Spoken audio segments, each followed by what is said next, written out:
Hi, I'm Dr. Haley Perlus, sports psychology and peak performance expert, here with another mental toughness moment for you. Just recently, I was working with a large team of 40 athletes between the ages of 15 and 19.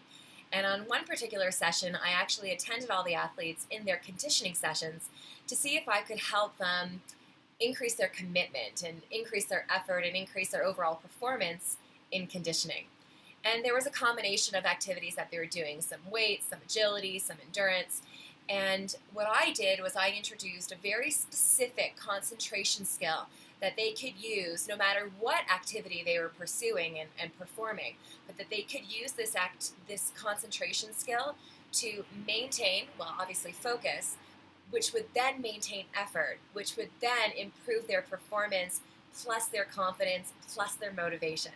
So it's one specific concentration skill called associative attentional style. And it's the opposite of dissociative attentional style. What dissociative attentional style is, it's about tuning out of the work, throwing music on, throwing television on, chatting with a friend to kind of tune out of the work.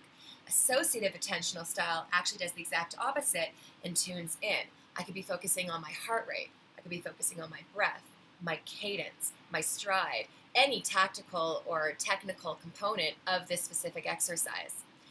And what that does, it zones everybody into the work. And when we're focused in on one specific component, we don't want to overthink, but one specific component, we then are able to improve our effort, improve our performance, and again, like I said, confidence, and then as well motivation.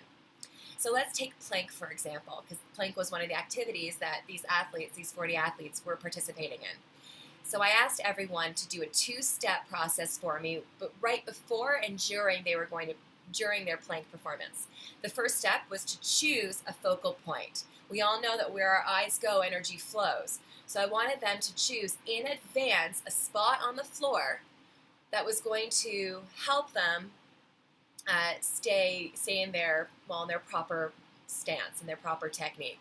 So we didn't want them looking towards their shoes, and we certainly didn't want them looking up. We wanted to have a neutral spine, so somewhere on the ground, but I wanted them to pick a white dot, a line, something very specific that they could focus on. So that was step number one. Step number two is then tune into the work with one thought, whether it was counting. If they had to do it 45 seconds, count.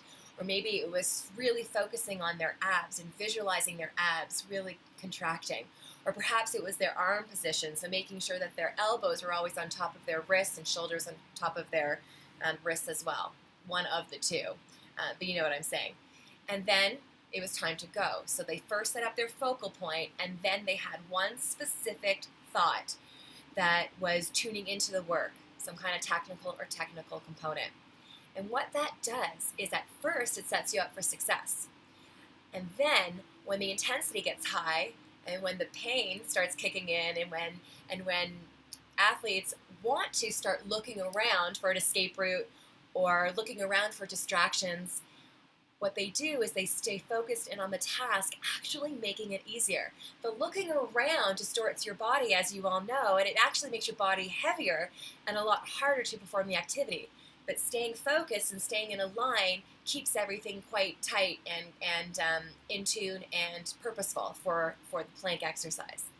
So go ahead and try that with your athletes. Choose one exercise or ask them to choose an exercise. Step number one, focal point. Step number two, one specific thought that they're going to focus on for the entire exercise, right from the beginning, and especially when the intensity gets high. And I guarantee their focus will strengthen, their effort will strengthen, their performance will strengthen, confidence, and motivation to do it again. Do you have any comments, questions, suggestions, any topics you want me to discuss and in another video? You know what to do. Write your comment in the space provided, and I'll be in touch with you shortly. Until then, have a great rest of your day.